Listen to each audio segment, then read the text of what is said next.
Lah dia ngambek lagi, Cek. Siapa? Ini nggak diajak rapat Si si Nueta Gusti. bukannya dia kemarin habis ngambek? Iya kan bukan divisi dia lah, aku rapat divisi sebelah kiri, dia kan divisi kanan, mau ikut rapat juga. Iya aku nggak diajak rapat mah seneng dak. Iya, tapi kan bukannya dia yang minggu lalu dia juga marah? Iya dia Yang gara-gara marah. yang Bunas mau makan Korea tapi dia nggak suka Korea itu loh. Iya. Itu juga kan orangnya sama Iya kan? lagi. Susah ya? sih? Hah? Susah ya. Iya. Sebetulnya aku tuh mikir gini loh Bunas, kalau ada orang yang seperti itu, ngambek deui, sebetulnya kasihan. Karena kan dia mengelola emosinya gimana terus-terusan kayak gitu. Iya sih, terus maksudnya gini, dari ngambek yang diharapkan apa? Karena kita harus menebak-nebak, lu ngambek kenapa gitu loh. Aduh, kasihan. Kayaknya karena keterampilan mengidentifikasi permasalahannya sepertinya kurang. Itu di dunia konselor itu ada ya pribadi-pribadi yang sulit gitu. Banyak. Jadi gini loh. Ini jadi menarik. Aku itu banyak ya klien yang datang, itu dia udah merasa tahu banget penyakitnya apa. Namun ngapain dia datang? Tapi kalau dia datang ke aku tuh mau ngapain gitu loh. Terus kalau aku ngasih masukan ya, kan sebetulnya konselor itu kan nggak boleh memberikan masukan. Ini kalau aku nih, konselornya aku. Tapi aku itu lebih membuat dia itu jadi berdaya dengan pikirannya. Jadi menurut ibu bagaimana? Kalau masalahnya seperti ini, menurut ibu kemampuan ibu apa untuk menyelesaikan ini? Terus mana yang paling mungkin, mana yang paling cepat kan gitu. Tapi ketika kita ngasih masukan seperti itu, dia selalu bilang gini, oh saya sudah pernah melakukan itu. Padahal sebelumnya kan udah ditanya, ibu sudah melakukan apa untuk menyelesaikan masalah ini? Udah menyelesaikan A, apalagi B, oke. Apalagi Bu, C. Berarti D belum dong. Begitu dikasih D, saya juga sudah pernah itu. Bunas, orang ini ngeselin banget. Tapi sebetulnya kalau di dunia konseling kan kita menerima ketika ada orang datang, berarti orang ini bermasalah gitu loh. Tapi ini kan juga kebayang dong ketika dia ada di rumah, pasti ngeselin banget buat anak-anaknya gitu loh. Nah ini modelan begini, ini modelan orang-orang yang tahu segalanya. Ada kategorinya tuh. Ada kategorinya, jadi pribadi sulit itu ada 6. Yang pertama yang tadi itu, si paling serba tahu. Bunas, pernah nggak sih kita itu ketemu orang terus kita itu gini, wow ternyata aku nggak tahu ya ilmu ini gitu. Ya nggak? Terus kita gini, ada tuh. oh gitu kan kita. Tapi pernah nggak ketemu orang yang gini, halah gitu doang, gitu ada nggak? Aku juga tahu, aku udah baca kayak gitu. Oke, dia pengetahuannya luas, tapi mungkin pemahamannya belum sampai sama seperti orang yang bisa. Orang kayak gitu dengan kondisi ada chat GPT sekarang makin pintar. Wah luar biasa. Kalau bisa dia di bawah meja chat GPT. Oke, kayak aku pernah ketemu itu. Jadi aku jadi jawab si serba tahu. Itu baru satu tuh, si serba tahu. Nah si serba tahu ini kalau dia lagi ngomong atau menyampaikan segalanya, yang harus kita lakukan kita dengerin. Karena sebetulnya orang-orang seperti ini dari kecil nggak pernah didengar. Oh kasihan ya. Jadi dia butuh didengar gitu loh. Ini loh aku tahu semuanya. Gitu. Jadi munculnya dari situ ini. Nah atau dia begini. Nah orang seperti ini berusaha menunjukkan dominasinya dengan pengetahuannya. Gitu loh. Aku paling tahu. Karena dulu nggak pernah direspon sama orang tuanya. Gitu. Ini kan sebetulnya kasihan ya. Jadi kita dengerin, kita apresiasi, kita iyakan. Orang seperti ini membutuhkan energi yang besar buat menghadapi. Jadi kalau kita nggak punya energi, segera tinggalkan. Gitu loh. Yang menjadi lebih susah adalah ketika orang ini adalah pasangan kita, ya nggak? Partner kerja, ya nggak? Ini lagi mana mau ditinggalin, kita satu kasur ya? Nah, aduh, gitu. Gusti. Berarti ada kesalahan, yaitu kesalahan pemilihan di awal. Waduh, itu baru satu ya? Ya itu baru satu. Gimana kalau satu orang punya 6? Kasihan amat. Iya kasihan amat kan? Ya dia masih hidup sama sekarang aja udah syukur. Pasangannya.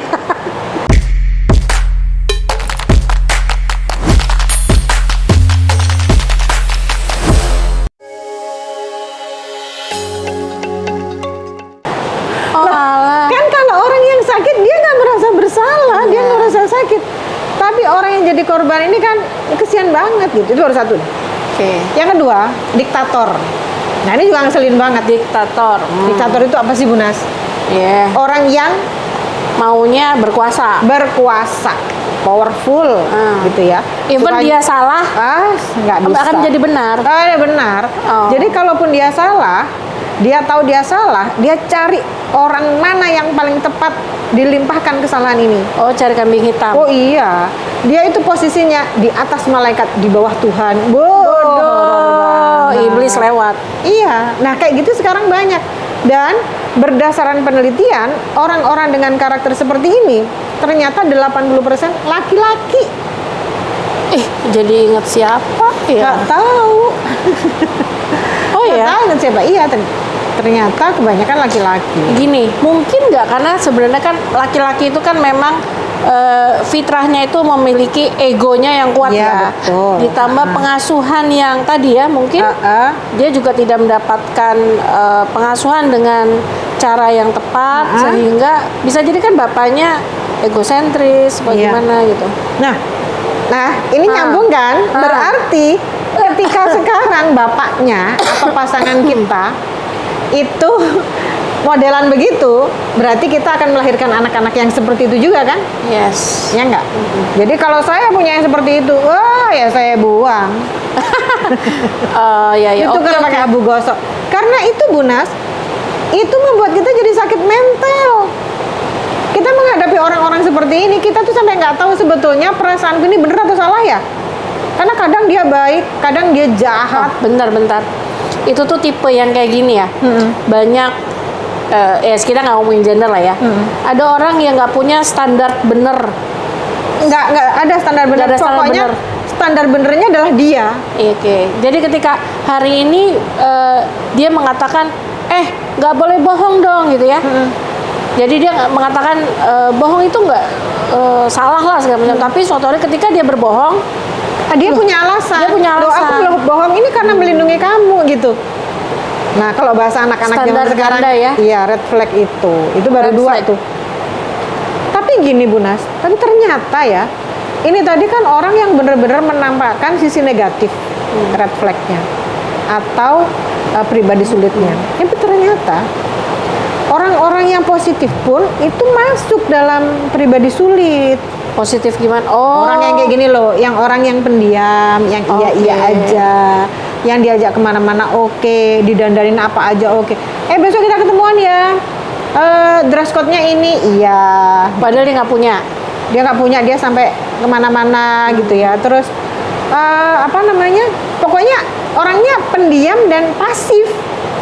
Tapi dia bukan bisa jadi korban si nomor 2 tadi. Bisa, tapi gini, secara kepribadian ini termasuk pribadi sulit. Oke. Orang yang pasif itu kan orang yang nggak ngerti harus melakukan apa kan.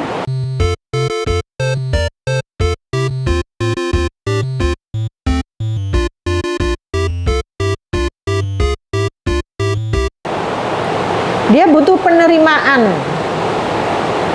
Dia butuh tempat yang aman. Dia nggak mengejar bola. Bahkan ketika dia mungkin mampu melakukan A, tapi dia dikasih tugas B, dia bilang ya udah nggak apa-apa. Demi apa? Demi diterima oleh orang lain. Jadi dia nggak bisa menyampaikan itu. Nah, anak-anak kita terdidik oleh kita menjadi pribadi yang pasif nggak? Yes, karena gini. Kalau aku melihatnya ya, orang tua suka begini. Suka nggak suka misalkan Iya. anak kita lagi sibuk segala macam, nggak bisa, kamu harus salim sama ini, pokoknya gimana ya, situasi yang anak kita harus gimana, Tidak bisa memilih. tidak bisa memilih, ya kan? Nah gitu kan akhirnya anak jadi ya udahlah terserah lu gitu. Ya udahlah biarin aja gitu. Oke. Ya nggak kebayang nggak? Jangan-jangan kita semua ini sedang melahirkan anaknya dengan pribadi sulit yang nantinya. Itu baru 3 tuh. Ada lagi yang ini. Ya, Bentar, gimana? aku bahas lagi nih nomor 3. Berarti saya suka melihat Nomor 4. Iya nomor 3 sorry. nomor 3. Nomor 3 tuh orang tua yang misalkan ada acara keluarga, sedangkan anak kita tuh benar-benar lagi sibuk, lagi apa, nggak bisa. Kamu harus ikut ke pertemuan keluarga ABC tanpa mau tahu alasannya. Ya itu akhirnya kan kalau itu berulang-ulang, padahal anaknya lagi capek, kita kira dia menjadi pribadi yang tadi ya, people pleasure. People pleasure karena dia merasa bahwa semua orang harus senang dengan perilakunya. Walaupun sebetulnya ya ada kalanya anak itu harus dipaksa. Iya, Karena anak kan betul. kalau nggak dipaksa semau-maunya Iya, kan.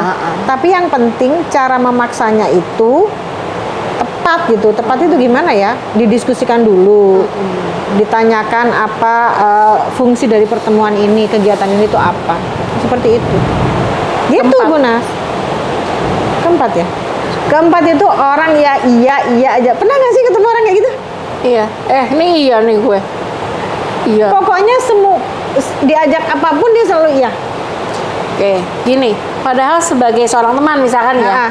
kita kan juga perlu bertanya pendapatnya. Ini aku kalau kayak gini, menurut kamu pantas atau tidak? Atau ini kalau aku kayak begini, oke nggak? Iya, gitu. Oke, gitu. Nah, Itu membahayakan orang lain emang. sebetulnya bukan membahayakan orang lain, tapi orang ini adalah pribadi sulit gitu loh. Gimana? Dia aja menghandle dirinya nggak bisa. Oke. Kita merubah dia kan juga susah gitu. Bedanya people pleasure sama orang nggak enakan, nah ini kan kita jadi beda ya. Kalau orang nggak enakan itu, semua nggak enak. Kalau people pleasure itu biasanya karena ada ikatan tertentu, kepentingan tertentu.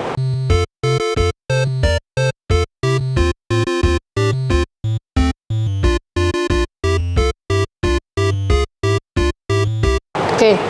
Ya, ada urusan kerjaan, ada urusan apa gitu. Tapi kalau nggak enakan, ke semua hal nggak enakan. Jadi yes people tadi itu. Yes. Nah, sementara orang dengan kepribadian yes tadi itu, kalau dalam satu struktur organisasi, dia kan selalu mengiyakan pekerjaan, mengiyakan tugas. Sampai dari burnout. 10 tugas yang dikerjakan cuma 3, Bu Nas. Karena dia yang penting adalah iya. Tapi dia sebenarnya Dia nggak bisa. mampu. Oke. Karena dia merasa Iya. Nah, gitu Aku suka loh. bertanya gini, kalau begitu kenapa kamu mengiyakan? Nah, Aku nggak enak. Nah, berarti Bu Nas, karena kita tahu si A ini adalah orang yang iyaan, berarti kita harus tahu kapasitas dia sama kemampuan dia. Kalau dia bilang, oh dites nih, 5 tugas dia iya semua. Kira-kira tugas A ini kamu bisa nggak? Bisa Bu.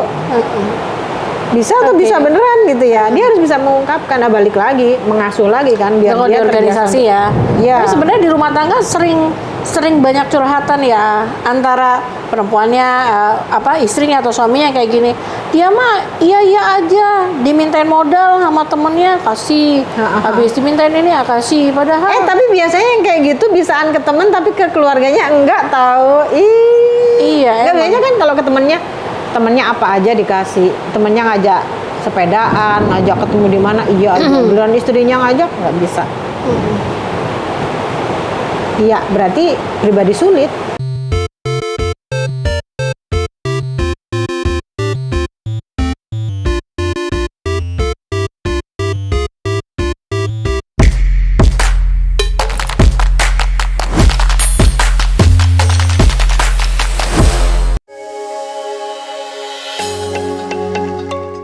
Gitu. Jadi jangan sampai anak-anak kita menjadi pribadi seperti itu. Sementara kita secara nggak sadar mendidik anak menjadi terlalu baik ke orang lain sampai tidak bisa nolak. Oke. Maaf ya, aku enggak bisa gitu. Maaf ya, aku enggak suka gitu. Ya kan? iya. Sama ibunya bisa nolak. Sama bapaknya bisa nolak gitu. Iya, tapi gini Bu Nas, ketika dia mempraktekkan itu, terus dia akan menjadi karakter dia, ya dia di luar harusnya terkontrol seperti itu. Caranya nanya sama gurunya. Kalau di sekolah dia bagaimana? Bisa menolak nggak? Gitu. Oke, kalau di sekolahku, kita kenal yang namanya bagaimana seseorang itu paham tentang ini ya. Ada namanya think win-win itu. Berpikir menang-menang. Artinya dia juga nggak berpikir menang kalah. Artinya dia harus menang itu kalah. Itu kan berarti kan diktator tadi kan. Atau lose win. Lose win itu ya udah deh. Iya aja gitu kan. Iya. Nah ada lose. Lose itu ya. Oke, gue nggak begini asal lu nggak begini ya. Iya. Gitu. Yang terakhir thing win-win itu, win-win solution itu. Karena sebetulnya kurang lebih kayak gitu ya. Hidup itu kan bukan menang dan kalah ya. Iya. Bahkan ketika kita kehilangan seseorang, itu kan begini. Aku kehilangan kamu, tapi aku menemukan diriku. Gitu kan? Yes. Ya enggak? Ya enggak? Karena aku ketika kehilangan kamu ya emang kamu nggak cocok buat aku. Ketika aku kalah terhadap sesuatu, bukan berarti aku sebetulnya kalah, tetapi aku justru tahu siapa dirimu. Gitu. Nah, balik lagi ke masalah ini, kita membiasakan anak, mengajarkan anak itu jangan sampai, oke, dia harus baik karena tugas kita menjadi orang baik. Tapi kalau terlalu baik, dia nggak bisa menguasai dirinya. Nih, Bu Nas, kita sambungkan ke kejahatan ya. Ada beberapa anak yang datang ke tempatku dalam kondisi dia pelaku tawuran. Padahal dia anak baik. Kenapa dia melakukan tawuran? Karena diajak temannya, disuruh. Yes. Jadi kan kalau tekanan dari teman itu kan ada dua ya. Kalau peer group itu ada peer pressure atau konformitas. Aku ditekan, aku harus ikut tawuran. Kalau nggak ikut tawuran, aku nggak diajak temenan sama dia. Atau konformitas, aku harus ikut kamu biar aku keren. Yes. Mau aku disuruh tawuran, mau aku disuruh ngebully, yang penting aku jadi teman kamu. Nah, anak-anak seperti ini nih yang bahaya. Oke, jadi kalau kita bicara ini baru 4 nih ya. Nanti kita next, kita udah 5 ya. Nanti nextnya yang satu terakhir ini kita bahas khusus. Oke, boleh. Kira-kira kita sebagai orang tua ya, menurut Bu Iva nih dari kacamata Bu Iva, apa sih yang perlu kita lakukan? Orang tua itu perlu belajar dalam membangun pribadi anak-anaknya untuk bisa memang membangun hubungan itu gitu. Nggak membunuh dirinya sendiri ya. Tapi juga tidak membunuh situasi orang lain lah gitu, kondisi orang lain. Sebetulnya ini pembahasan klasik ya, di rumah itu harus demokratis, harus ngobrol, harus harus ada kedekatan, kelekatan, kehangatan. Anak biasa menyampaikan keinginan, mengungkapkan pendapat dengan cara yang baik. Terus diajarkan bagaimana cara menyelesaikan masalah dengan cara yang baik dan bertanggung jawab. Bertanggung jawabnya nggak boleh ketinggalan. Karena kebanyakan anak remaja menyelesaikan masalahnya bisa, bertanggung jawabnya nggak bisa, konsekuensinya nggak sampai situ pikirannya. Nah, terus ada anak yang gini, nggak bisa menyampaikan pendapat. Kenapa? Karena di rumah nggak terlatih. Semuanya dijejelin, semuanya diputuskan oleh orang tua. Nah, yang seperti ini itu, terus ditambah lagi dengan kamu harus jadi anak baik. Anak baik itu yang seperti apa? Anak baik itu ada anak yang harus, anak yang mauan, anak yang nurut. Boleh nurut, boleh iya, tapi jangan sampai dimanfaatkan. Ini yang harus kita lakukan. Nah, bagaimana kita mau membentuk anak seperti itu kalau kita sendiri belum mampu? Artinya kita sebagai orang tua juga harus memiliki, pertama memiliki nilai diri lah ya. Betul. Ya nggak sih? Nilai punya prinsip, ya nggak? Ya artinya prinsip hidup kita tuh apa sih? Ya nggak? Kalau katakanlah gini, ada orang tua, Bu, gimana sih caranya supaya anak saya percaya diri? Ibunya percaya diri atau enggak? Iya, betul. Ya enggak? Artinya ketika kita ingin membangun anak-anak kita menjadi pribadi yang bisa hidup di masyarakat dengan baik, ya kita perbaiki dulu apakah kita juga tadi cenderung otoriter gitu kan? Iya, betul. Kita cenderung negative thinking kayak gitu kan? Ya.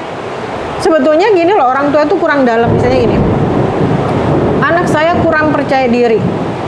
Harusnya, kalau kita boleh ngomong harusnya, percaya diri itu apa sih? Yes. Faktor-faktor yang membuat seseorang menjadi percaya diri itu apa sih? Kamu harus pede. Kamu itu punya kelebihan. Ya kelebihannya apa? Bagaimana cara mengungkapkan? Kan anak nggak ngerti gitu loh. Masalahnya, percaya diri itu kadang-kadang gambaran besarnya hanya ada pada dia nggak bisa ngomong di depan orang banyak. Padahal kan nggak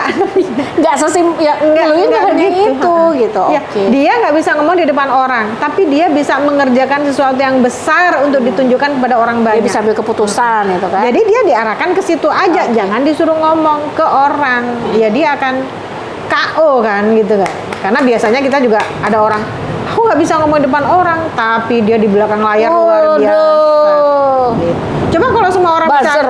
coba kalau semua, coba kalau semua orang bisa ngomong di depan, Iya, ribet kan? semua orang ngomong Iya. gitu. Aku nggak ada kerjaan. So emang kenapa Gitu, sih teman-teman. gitu? Oke deh.